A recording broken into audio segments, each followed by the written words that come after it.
میرے نبی نے گھروں کو آباد کرنے کا ایک خوبصورت طریقہ بتایا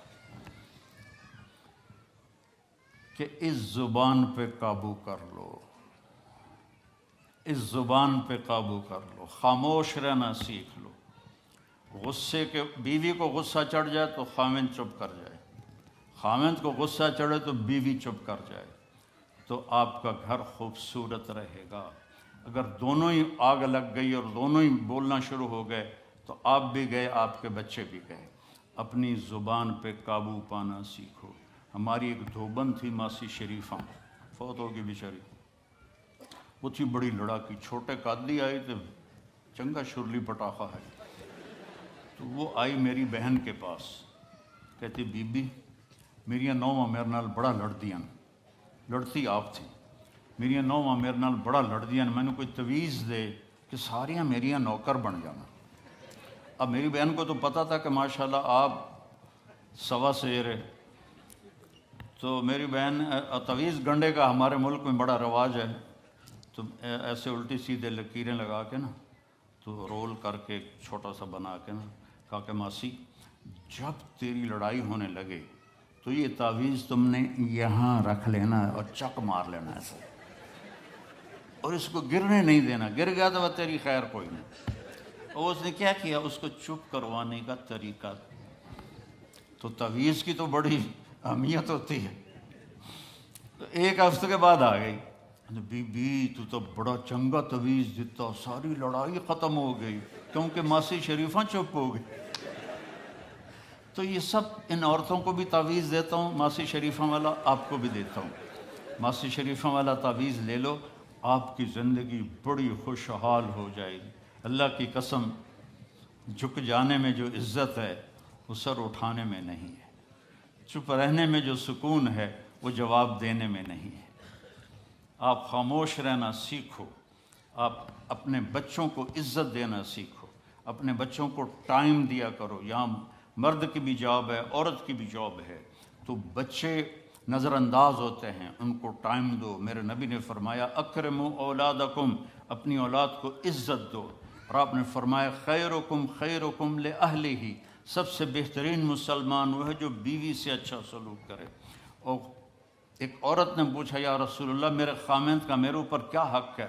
آپ نے فرمایا تیرے خامند کے جسم پہ پھوڑے نکل آئیں اور ان میں گندا پانی جمع ہو جائے اور تو زبان سے چاٹ چاٹ کے اس کے زخم صاف کرے تو بھی تو نے خامند کا حق ادا نہیں کیا۔ دونوں کو بیلنس کیا ہے۔ بہترین مسلمان وہ ہے جس کا بیوی کے ساتھ اچھا سلوک ہو۔ آپ نے 11 شادیاں کی، یہ شوق کی نہیں تھیں، یہ اللہ کے حکم کی تھیں اور ہمیں زندگی سمجھانے کے لیے تھیں کہ آپ یہاں رہو یا کہیں اور جگہ رہو، جب تک آپ کو صبر اور برداشت کرنا نہیں آئے گا آپ کی زندگی خوبصورت نہیں ہو سکتی۔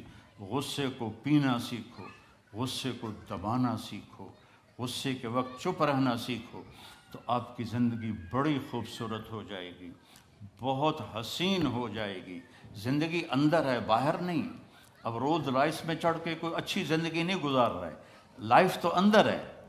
دل دریا سمندروں ڈوبے کون دلاں دیاں جانے ہو، وچے بیڑے وچے جھیڑے وچے ونج مہانے ہو، یہ اندر ہے، لائف اندر ہے۔ اور کیا لطف انجمن کا جب دل ہی بجھ گیا ہو، جب اندر بجھا ہوا ہو تو پھر باہر کی چیزیں کوئی مزہ نہیں دیتی۔ عاصم کے مرنے کے بعد ہمیں کوئی شے اچھی نہیں لگتی، حالانکہ لائف ہر نعمت موجود ہے، سب کچھ موجود ہے۔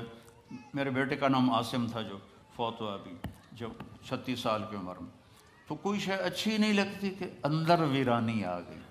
یہ اندر میں خوشحالی ہو، اس کے لیے صرف ایک ہی دوا ہے، وہ ہے محمدی بننا اور محمدی اخلاق کو اختیار کرنا، اللہ کے نبی کے طریقے پر چلتے ہوئے اپنی جان سے لڑائی لڑنا۔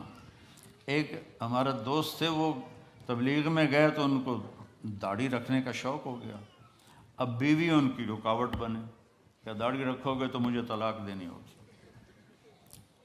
اب وہ کافی دیر بیچارے سوچتے رہے، ایک دن ان کو ترکیب سوجھی، آ کے بیگم سے کہنے لگے میرا جی چاہ رہا ہے کہ میں دوسری شادی کروں۔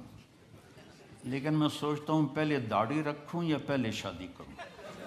تو ان کی بیگم نے کہا پہلے داڑھی رکھ لو، پہلے داڑھی رکھ لو. تو ایسے اپنی بیگمات کو مناؤ پیار محبت سے. عزت تو نبی کے طریقے میں ہے. نبی کا طریقہ چھوڑ کے میرا والد مجھے ڈاکٹر بنانا چاہتا تھا، تو آج میں یہاں کھڑا ہوتا. اگر میں ڈاکٹر ہوتا، میرا چھوٹا بھائی ڈاکٹر ہے، بہت اعلیٰ ڈاکٹر ہے، تو میں یہاں کھڑا ہوتا.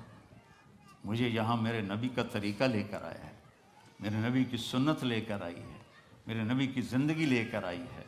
اور آپ جس محبت سے تشریف لائے ہیں اس کے پیچھے میرے نبی کی زندگی ہے.